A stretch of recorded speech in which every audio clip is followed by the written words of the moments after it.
At the end of January there was a planning committee meeting which after a few weeks confirmed the initial decision at that meeting, which was to give permission to the development of the Empire House and Essex Place site. And it's important to realise that it's Essex Place as well. It's not just the big building with which we're all familiar, it's car parks behind, which are almost on the Sainsbury's site, they're not owned by Sainsbury's, and then another car park which is just on the entrance to Chiswick where you turn into the Sainsbury's car park.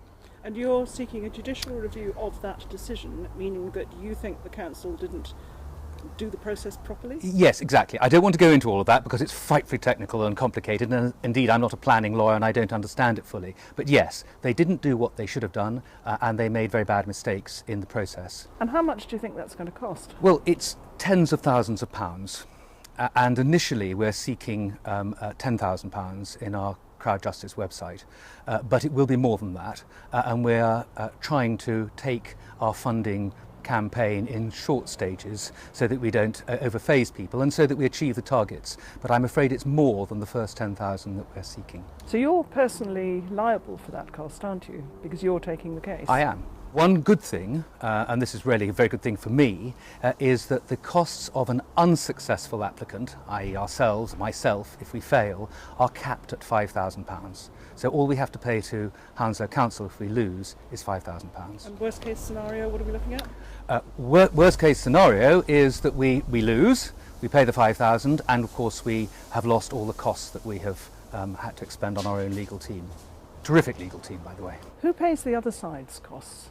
Is it the council or is it Lend-Lease? Lend-Lease bear their own costs. They're not a part of it. No, if we succeed, then Hounslow Council will pay our costs, but those are capped at £35,000. It can't be more than that. In terms of public opinion, the battle you need to win is whether people would prefer that money to be spent on care for the elderly or something. What, the £35,000 that Hounslow Council would be paying? Well, yes, but it's a small drop in the ocean in their planning budget, and I can hardly see that people will regard that expenditure of £35,000 on this litigation as being something which is we have been profligate in pushing Hounslow Council into spending money. It's a much bigger issue, this Empire House Essex Place project, and if Hounslow Council have given permission where they should not have done, then they bear the risk and the political risk with the electors that they should never have done it, and it's quite right that they should pay the £35,000 to us. No question. They are in quite a difficult position, aren't they? Because the government has said that NIMBYism must be squashed, that planning inspectors should pay no heed to middle-class people who've got enough big mouths and enough money to spend and just want to protect their own interests. So is that how you see yourself? Do you see that that is how other people might see you? And do you see that the council are in quite a difficult position? I understand that. There are two aspects of this. One is a very short one, which is the fact that I am the claimant. It is a happenstance. Someone had to be, and it's me. It's not my case, it's everyone's case. The second thing is, it's not just about the wealthy people of Chiswick, it's about all of Chiswick. Turnham Green, on both sides, is used by the community at large. People who live here, people that work here. We have children's football groups, we have sunbathers, we have jogging groups, we have all sorts of people who use that as a very important amenity space. Well, they won't be affected by the building, will they? But there are two aspects to that. One is that they will see it all the time, and it really will disfigure what they see. Is the building really that bad? Because you look at a photograph of it and it doesn't look that bad. It is that bad. I'll come back to that in a moment. The second very important aspect is that we are already saturated, and we're going to have, I think it's 130, 140 new homes densely packed into a site which really simply can't accommodate it, isn't designed to accommodate it, and it's not going to have the social infrastructure supporting, because there's no new social infrastructure at all. They are going to be competing for the school places, they're going to be competing for the doctor's surgery places, they're going to be competing for all the transport and all the social amenity of the Green. If I were being cynical about this, this is just a case of somebody protecting their own interests. You've got a lovely house, it overlooks the Green. This probably affects the value of your property. Oh, That's not the reason I'm doing it. Okay. That's not the reason I'm doing it at all. What might it might affect the value of my house by a few £1,000s. That's not the point. It's actually that this is wrong for Chiswick. And in many ways, it's the density of the development that's all wrong. It's the idea that we've got too many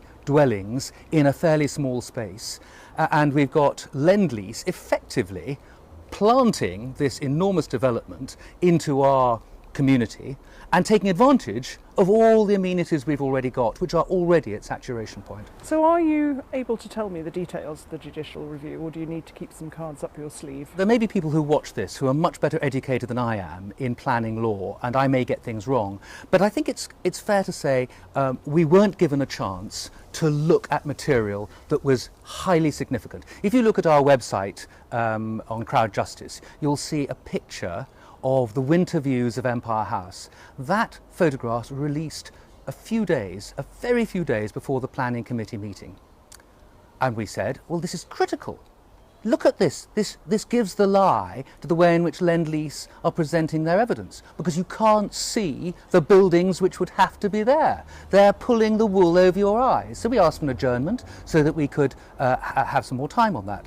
That was just before that was in December.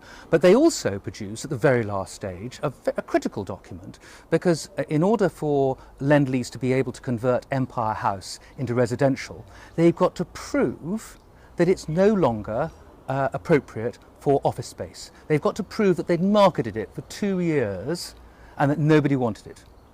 Actually, just before the application, the planning committee meeting, the evidence came out that they'd only been marketing it for 3 months, not 2 years. And so we said, we must have an adjournment. We must have a look to see really what the marketing was and whether or not it was properly marketed, because if not, you've got to reject this planning application.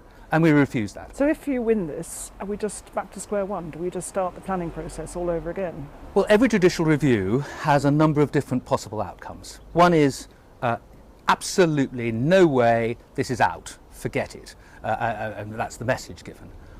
Then another possible outcome is that they simply start again.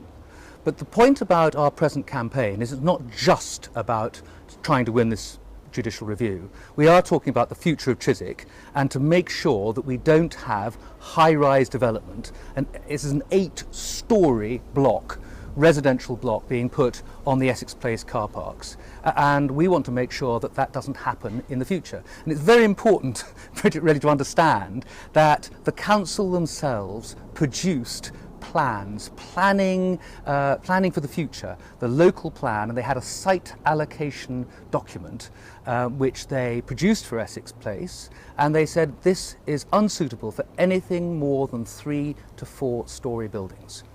And so I, of course, assumed, when I read that they must reject the Essex Place development.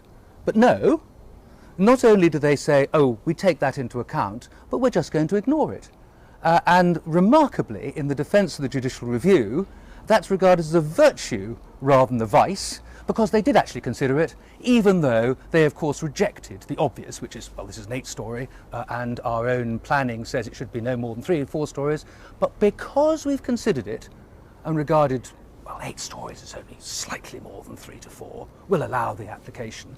Because of that, they say they've got a defence to the JR. So are you just looking to stop what's happened in Brentford happening here in Chiswick? Yes. I don't want to make too strong a comparison with Brentford because I don't know that territory too well. But what we do want to stop is 8-storey, 6-storey development in Chiswick. And this is so much more than just this site. So if we win this one, there will be the next one. And that's also why we've got to win this one, and why we try to get support from all over Chiswick. This isn't just about this little bit of Turnham Green, which is used by a lot of people. It's about further up the High Road, it's about the Sainsbury's site, and I must tell you, Sainsbury's and British Land, who own the Sainsbury's site, objected most strongly to this development, and they're fully behind not letting this development go ahead. So how can people support you if they want to? Well, Bridget, thank you for that. As I think I mentioned before, this was all sprung on us. The council took things very, very quickly. And so we've had to kick things off and are now looking for support rather than trying to get the support and kick things off. So what we need is money. It's going to be very costly. This is for everyone in Chiswick, for the future of Chiswick. A few of us have got the thing going, but it's only going to be taken to a conclusion in court, and we hope a successful conclusion, if we get widespread support. Otherwise, I'm afraid it's going to hit the buffers because we will run out of money.